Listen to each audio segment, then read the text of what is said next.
Hello friends, आप सभी का वेलकम करता हूं बिहार का नंबर 1 एकेडमी पे। जी हाँ दोस्तों, आप सब कैसे हो? आशा करता हूं कि आप सब बेहतरीन तरीके से प्यारे दोस्तों और मन लगा करके आप अच्छे से अपने मैट्रिक परीक्षा 2026 की तैयारी कर रहे होंगे। जी हाँ दोस्तों, आज हम लोग वर्णिका भाग का जी हाँ दोस्तों चैप्टर नंबर 2 ढहते विश्वास का लेखक परिचय पढ़ने वाले हैं। प्यारे दोस्तों, मैं जितना लेखक परिचय आपको बताऊंगा उससे ज्यादा कभी भी बिहार बोर्ड में नहीं पूछा है, तो आप इसे अच्छे से समझिएगा और एक एक पॉइंट को याद कर लीजिएगा। प्यारे दोस्त, कंठस्थ कर लेना है यहीं पे, है ना। तो चलिए शुरू करने से सबसे पहले प्यारे दोस्तों आप इस वीडियो को लाइक कर दीजिए और यदि आप चैनल पे नए हो तो इस चैनल को जल्दी से सब्सक्राइब कर लीजिए, क्योंकि भाई चैनल को सब्सक्राइब करने में एक भी रुपया नहीं लगता है ना। तो चलिए मैं शुरू करता हूं आज की सबसे पहला प्यारे दोस्तों, जैसा कि मैंने आपको परिचित करा दिया, पाठ ढहते विश्वास है, वर्णिका भाग है ना। चलिए मैं आगे बढ़ता हूं और लेखक परिचय में सबसे पहला प्यारे दोस्तों लेखक का नाम आपसे पूछा जाता है कि लेखक का क्या नाम है ना। जैसे मैंने दही वाली मगम्मा आपको बताया था, तो उसमें भी आपसे वही पूछेगा कि दही वाली मगम्मा में लेखक का क्या नाम है। तो बस ऐसा ही आपको इसमें भी पूछा जाएगा। तो आपको बताना है प्यारे दोस्तों, सात कोड़ी होता है ना, सात कोड़ी होता है।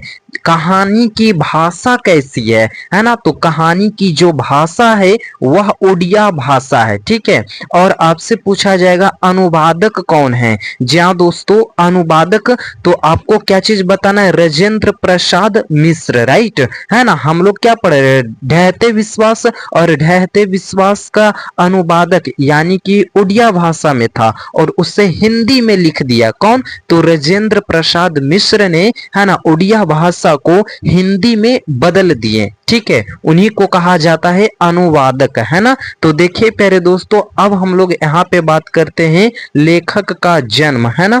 क्या चीज देखेंगे, लेखक का जन्म कब हुआ था, है ना। तो 29 अक्टूबर 1929 ईस्वी को प्यारे दोस्तों उड़ीसा प्रांत के मयूरभंज नामक स्थान पर हुआ था। और ये काफी इंपोर्टेंट होते हैं, जन्म मृत्यु याद रखिएगा प्यारे दोस्तों। कितना, तो 29 अक्टूबर 1929 ईस्वी को कहां पे, उड़ीसा प्रांत के मयूरभंज नामक स्थान पे हुआ था, है ना। चलिए इसे याद रखिएगा और आगे आपसे क्वेश्चंस पूछा जाएगा कि सात कोड़ी होता उड़ीसा के प्रसिद्ध कथाकार थे। जी हाँ दोस्तों, उड़ीसा के प्रसिद्ध कथाकार कौन है, तो सात कोड़ी होता, है ना। और सात कोड़ी होता किनके लेखक हैं, जल्दी से बताइए, तो ढहते विश्वास के, है ना। चलिए अब आगे देखिए प्यारे दोस्तों, उनकी रचनाओं में ग्रामीण जीवन और प्राकृतिक आपदाओं का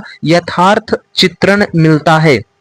मीन्स कहने का मतलब प्यारे दोस्तों कि यदि आप सात कोड़ी होता, है ना, जो कथाकार थे, उनकी हर एक रचनाओं में ग्रामीण जीवन से संबंधित जानकारी लिखी गई है और प्राकृतिक आपदाओं के बारे में मिलता है। यदि आप पढ़ते हैं तो आप ज्यादातर इन्हीं सब चीजों के बारे में वहां पे देखिएगा, राइट। नेक्स्ट देखिएगा, तो उनकी, है ना, उनकी जो कहानियां हैं वह आम आदमी के सुख यानी दुख दर्द को, है ना, सजीव करती है, यानी कि उसे बताती है ना, दुख दर्द ये सारी चीजें उनमें है ना।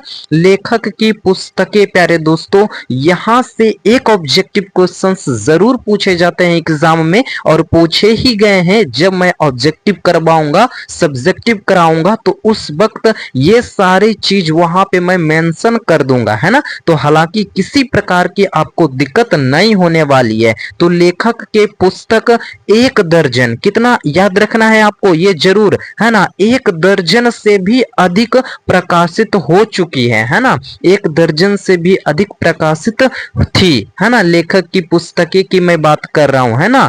अब देखिएगा थोड़ा सा, है ना, ताकि आप परिचित भी हो जाइए, ताकि जब मैं कहानी लाऊंगा कल पूरा सारांश डिटेल से, तो आपको एक एक चीज समझ में आ जाएगा, है ना, कहानी पूरा समझ में आएगा, है ना, आपको रटने की बिल्कुल जरूरत नहीं होगी।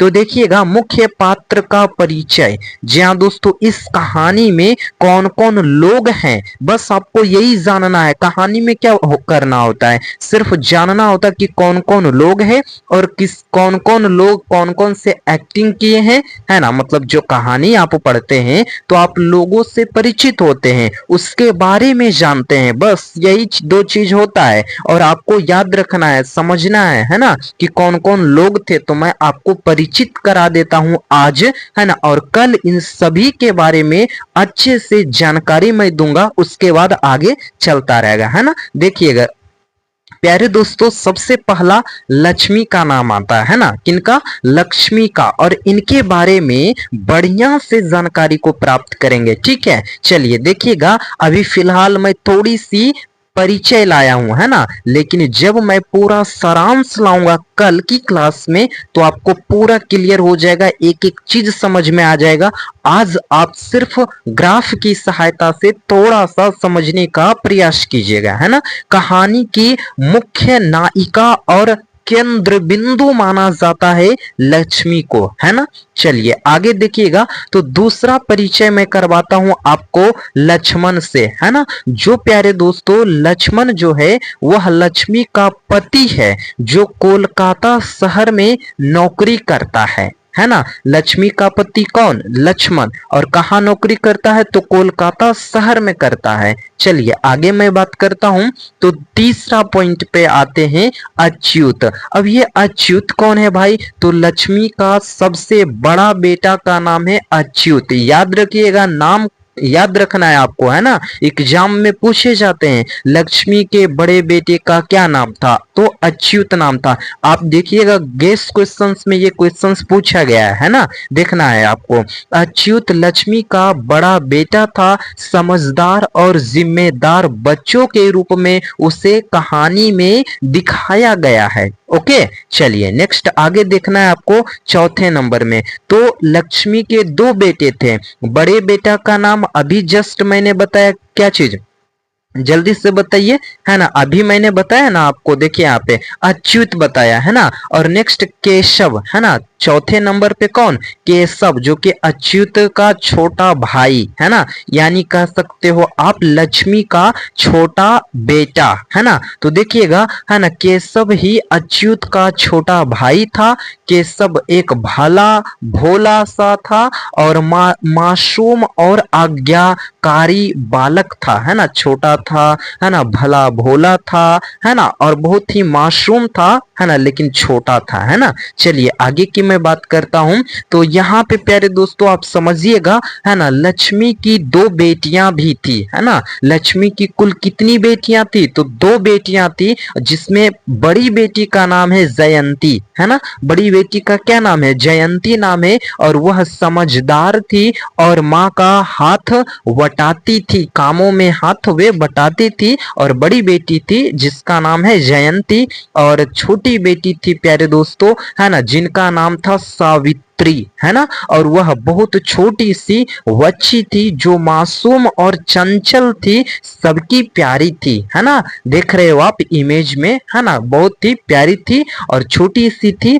लेकिन प्यारे दोस्तों जब मैं आपको पूरा सारांश बताऊंगा, समझाऊंगा, तो और भी काफी अच्छे होंगे, है ना, आपको पूरा चीज समझ में आ जाएगी। और इनके अलावे और भी लोग थे, है ना, जो कि मैं कल बताने वाला हूं आपको, कल उनके परिचित करवाऊंगा, जैसे गुण निधि था, है ना, राजा ययाति थे, उसके बाद इनके ससुर जी थे, है ना, उसके बाद और भी थे, है ना, लेकिन उन सभी की परिचय मैं कल करवाने वाला हूं। तो आप जरूर जुड़े रहिएगा बिहार का नंबर 1 यूट्यूब एकेडमी से प्यारे दोस्तों, है ना। और यदि आपको किसी प्रकार की दिक्कत होती है तो आप हमें इस नंबर से मैसेज कर सकते हैं, है ना। और प्यारे दोस्तों यदि आप फ्री का नोट्स लेना चाहते हैं सभी विषयों के क्लास 10th की विशेषकर, तो आप हमें जरूर मैसेज कीजिए, इस नंबर से कांटेक्ट कीजिए। मैं आपको उसी पे आपको सारा सब्जेक्ट का एक एक फाइनल पीडीएफ नोट्स जो है कंप्लीट नोट्स फ्री में दे दूंगा। आपसे एक भी रुपया मैं नहीं लूंगा, फ्री में प्राप्त हो जाएगी। थैंक यू प्यारे दोस्तों।